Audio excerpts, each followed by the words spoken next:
Hello and welcome to the channel. Today we are going to be tackling the $1,000,000 question, the most highly debated topic in today's sports. Who are the top 5 drunkest fan bases in the NFL?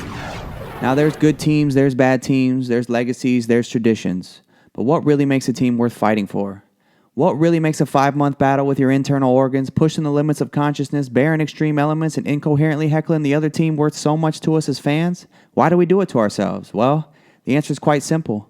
Because football is America's game, and there's nothing the great American winning machine loves more than getting hammered in the parking lot shirtless, trash-talking the opponent, and then throwing hands after a 14-17 loss, despite both teams being well under 500. It's all about pride, baby. It's all about tradition. And today, we salute the best of the best. These are the top 5 drunkest fan bases in the NFL. Coming in at number 5, we have the Detroit Lions, the good old Honolulu Blue, Silver, and Shame. With 0 Super Bowl rings for the franchise and the last playoff win dating back to 1991, the pain levels in D-Town run about as high as it comes. Ranking number 2 on a breathalyzer app study in 2021, the Lions definitely know how to throw down in terms of slugging cold ones. But even more so, the Michiganders know how to throw hands. The wild card factor for Detroit is definitely the fight scene. And while brawls outside of Ford Field have been common for years, the number of fights has shot up exponentially in 2022, making headline news across the board. And it's no doubt Lions fans ain't scared to tussle, because about 90% of the time, it seems to be with their own. Nothing like a lion-on-lion cage match to get your money's worth after a disappointing loss. But somehow, through all the debauchery, the loyalty still remains as strong as ever. Some might say that losing teams build character. And that losing mentality in Detroit is what makes a 9-to-5 pencil push and grind all the more bearable, because Lions fans have been subconsciously programmed from the day they were born to never get their hopes up. And as depressing as that sounds, it makes the perfect amount of sense. Being the fan of a winning team is just too easy. Adversity is what builds strength. And whether it's next season or 30 more to come, if the Lions ever do catch a Super Bowl, we know one thing's for damn sure: it'll be oh so sweet. And coming in at the number 4 spot, we have the Cleveland Browns. Do you understand that it is actually statistically harder for a team to be this consistently bad than it is for them to occasionally accidentally be good? And with another goose egg on the Super Bowl column, you can imagine the pain level runs gut-wrenchingly high in the land.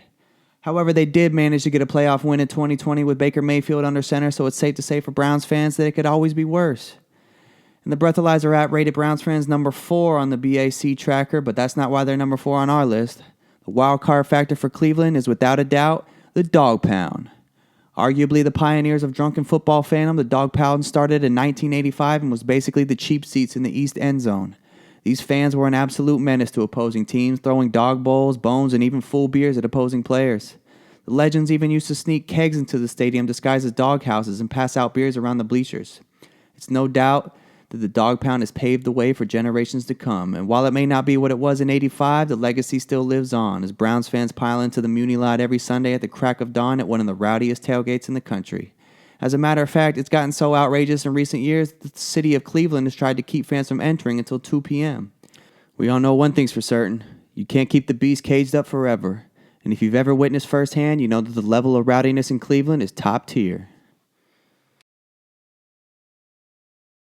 And coming in at number 3 on our list, we have the Green Bay Packers, whose fan base is said to be number 1 in the NFL. With 4 Super Bowl titles under their belts, Packers fans don't really have the same pain factor motivating them to hit the bottles like other cities do. So why are they number 3 on the drunk scale? Well, for starters, this is Green Bay, Wisconsin we're talking about. This is the coldest stadium in the National Football League, and that's a fact according to a recent study. Buffalo's number 2. The idea of the liquor blanket has never been more true than in Green Bay. And on top of the temperature, again, this is Green Bay, Wisconsin.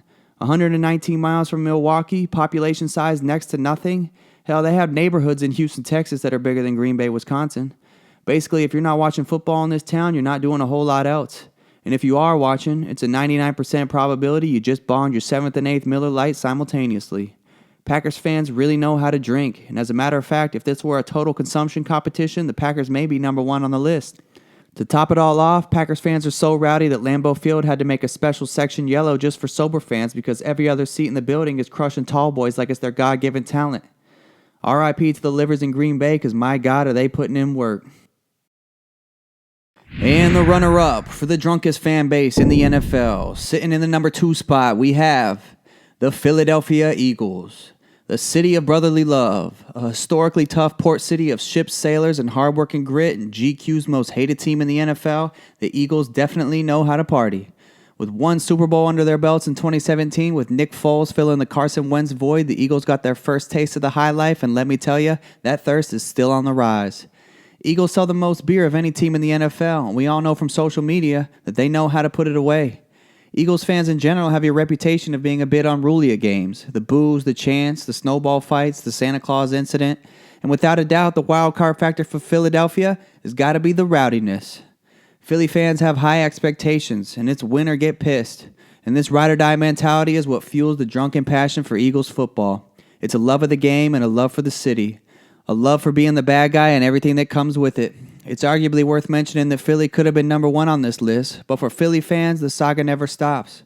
Whether it's Eagles, Phillies, Flyers, or Sixers, there's always something worth drinking for in Philadelphia. And for that reason, it's hard to beat a town that only has one team, one that grows more and more hungry every offseason. So without further ado, the number one drunkest fan base in the NFL, and still your defending champion, the Buffalo Bills. The Bills may never lose their crown as the drunkest fan base in the NFL. It's in their DNA. Because in Buffalo, there's only two seasons. Football season and waiting for football season. And like the Lions and the Browns, Buffalo has never won a Super Bowl. And to make matters worse, the Bills went to 4 straight Super Bowls in 1990 through 93, followed by 17 consecutive seasons without making the playoffs. Fueled by a tragic past, the pain in Western New York is very real, but pain is love in Buffalo. Pain is tradition. Pain is a unified hatred of the phrase wide right. But what really makes Buffalo the mecca of drunken football fandom? How are they as rowdy as Philly or as loyal as Green Bay? The wild card factor for Buffalo is the Bills Mafia. What started as a tweet in 2010 with Bills fans going rogue on Twitter would later evolve into a savage phenomenon that swept the entire NFL world. A term that arguably brought the city back to life. A rise from the ashes, so to speak. And though when we hear Bills Mafia, we think of crazed fans jumping off vans, crashing through kerosene-doused folding tables, that's only the over-the-top social media viral rendition of the term. What Bills Mafia really is a family. A city that comes together despite their differences for one reason and one reason only, Bills football. A fan base as loyal as it comes. One that knows the pain of losing and every year comes back stronger and more ready to rage than ever. Cheers to the Mafia. May your legacy and your inspiration live on forever.